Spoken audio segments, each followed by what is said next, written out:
One of the reasons for this new transparency is to gain the trust of the public, but outreach efforts like these took a terrible blow with the 2004 shooting of Freemason William James in New York. Newspaper reports stated that before he was shot, he was sitting in a chair blindfolded, surrounded by tin cans, in the basement of a Masonic lodge.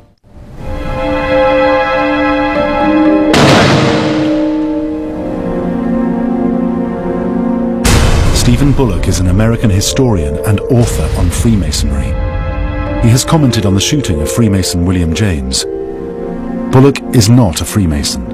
The Fellowcraft Club that William James was joining that night in March 2004 is a kind of organization which is connected to the lodge, made up of members of the lodge, but is not quite part of the lodge. James had gone through most of the initiation process, and he had come to the point where there's a mock shooting in which a member of the club was going to pull out a gun, shoot blanks, and then some cans next to the initiate were to be knocked over by someone next to the cans. What happened tragically was that the person with the gun reached in his pocket, pulled out a loaded gun rather than the actual gun with the blanks in it. He shot and killed William James. This shooting fans the flames of Masonic conspiracy even further. But was it a Masonic ritual gone wrong, or simply a tragic accident? The official line from the Grand Lodge of England is clear. Sadly, there was a fatal shooting, but it wasn't actually at a lodge meeting. And somebody fired a gun thinking it was a gun with blanks in it. And unfortunately it wasn't, it was live ammunition. But that went round the world as Mason shot at initiation, because there's been so much outlandish stuff written and spoken about Freemasonry. The tendency was to immediately believe somebody was shot during an initiation ceremony. The head of the New York Lodge was quick to clarify that the incident did not involve a Masonic Lodge meeting, the use of a Masonic Lodge room, or any New York Masonic ritual. He also reminded his members that firearms do not, and never have, played any role in any Masonic ritual. The man who shoots William James had no idea what he was doing that evening, that he had no desire to shoot William James. I don't see any way in which the shooting is anything more than a really horrific kind of tragedy. The man in question, Albert Ide, was reportedly devastated. He pleaded guilty, was charged with second-degree manslaughter and given probation. But with a criminal record, he was also expelled from the lodge. If you break the law and you're convicted, then you will either have your membership suspended or, more often than not, thrown out completely and not be able to get back in because of what we believe Freemasonry stands for. All true Masonic lodges, however far-flung and independent, abide by a code of honor that makes murder untenable. Therefore, logically, with the case of Roberto Calvi, no blame can be laid on true Freemasons for his death. Calvi was a member of the secretive club called P2. P2 contained over 900 powerful members, ranging from the heads of Italy's Secret Service to bankers, politicians, and military generals. As chairman of Banco Ambrosiano, Roberto Calvi was an ideal new recruit for P2 leader Licio Gelli. Licio Gelli compiled a list of several hundred people that he targeted. There's evidence that he was involved in blackmailing, using pilfered files from the Italian Secret Services. And he had a plan to basically remake the Italian government along more authoritarian lines.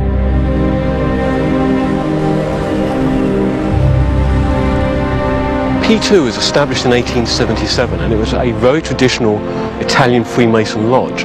However, in the 1960s it was taken over by Gelli, and when Gelli infiltrated the organization, it became a Freemason lodge with an agenda. The motives for P2 to get Calvi on board were clear. They had more sinister plans in mind that would require large sums of money.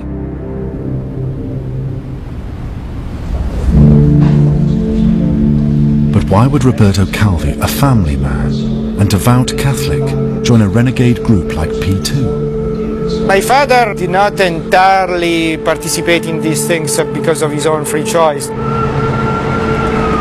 What happens is that the bank had grown, had become a target for acquisitions. They had to survive amongst other different groups, both in the lay and Catholic finance area of the economy. And in order to do that, they had to keep contacts with the politicians. The P2 Lodge was sort of an intermediary of these politicians. So it was more of a constraint than an act of free will. I suspect that Calvi was attracted to P2 because it offered him business opportunities, because it satisfied his interest in the idea of hidden power. He probably wasn't aware when he initially joined, he was certainly in the lower rungs of the organisation, and he was actually joining not just a secret society, but a secret society with a very real and conspiratorial agenda to actually seize control of the Italian state. There's evidence, I think, that Banco Ambrosiano was loaning money to P2 and serving as a paymaster for some of the people connected with Gelli. These allegations, whether true or not, eventually led the authorities to become suspicious, and the scandal was derailed. P2 was officially shut down in the summer of 1981, after police raided Gelli's home and found a list of P2 members. This had drastic consequences for Roberto Calvi and would ultimately lead to his downfall. The most direct proof that he belonged to the organisation P2 was that his name was on the list found in Licio Gelli, the Grand Master of the Lodge's house in Tuscany, when it was raided by police. But Calvi never denied it. He admitted it. And many of his good friends were members as well, or many of the people that he dealt with were members. Then Prime Minister of Italy, Arnaldo Folani, was forced to resign over revelations that several prominent politicians were on the list of P2 members found in Gelli's home. Jim Marrs is a conspiracy theorist and author of Rule by Secrecy. I'm Jim Marrs, journalist, author, and I'm not a Mason. Basically, this was an attempt by a Masonic lodge to take over a modern country and create a right-wing dictatorship.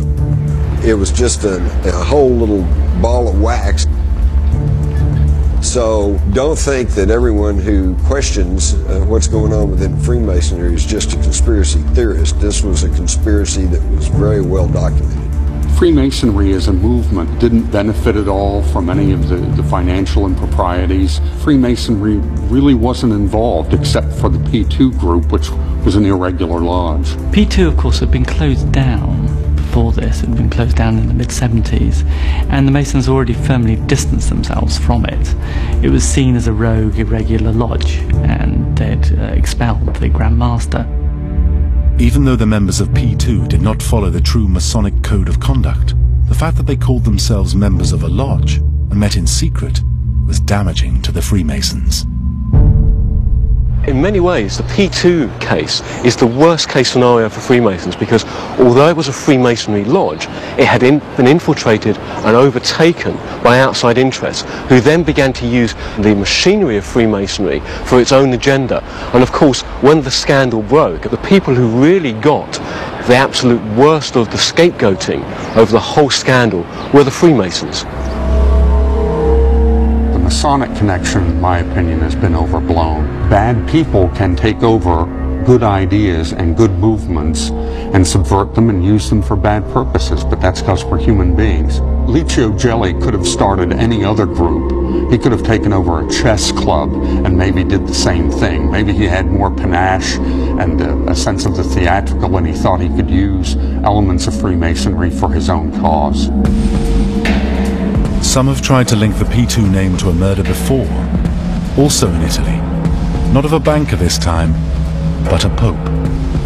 If you look very closely at the circumstances surrounding the death of Pope John Paul I, there are some elements that suggest it may not be as straightforward as it has always been portrayed. Despite the fact that Pope John Paul I had only been in power for 33 days, his appointment would turn out to be fatal. One theory, widely held, is that he was planning to run an investigation into a secretive organization that he'd only just discovered had links to the Vatican, P2.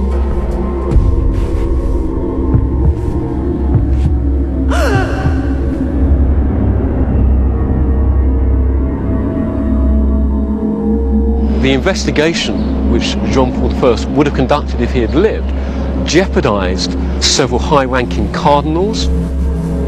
It would have jeopardized members of P2. A great number of people in the mafia, in Italian politics, in the Italian business community, in the Italian banking community would have had their careers threatened and potentially would have faced very large jail sentences if that investigation by Pope John Paul I had gone ahead.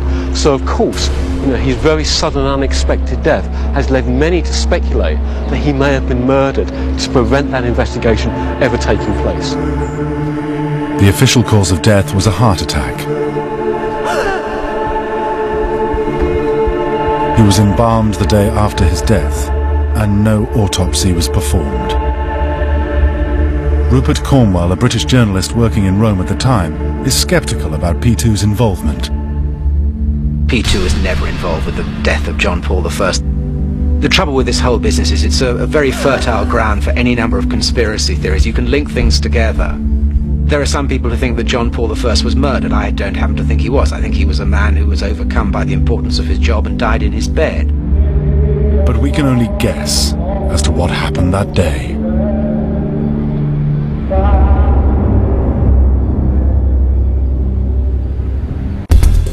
The Freemasons insist that they are nothing but an innocent fraternal society with no ties to unlawful political power. There is evidence of Masonic symbolism even at the inauguration of United States presidents. This is George Bush Sr. swearing in his oath of office in January 1989. Millions are watching, but there's one thing they do not see. The Bible that Bush holds is filled with Masonic signs and symbols. It is the same Bible that George Washington used for his oath 200 years earlier. This Bible contains the secret alphabet of one of the world's oldest and most powerful surviving social and spiritual orders.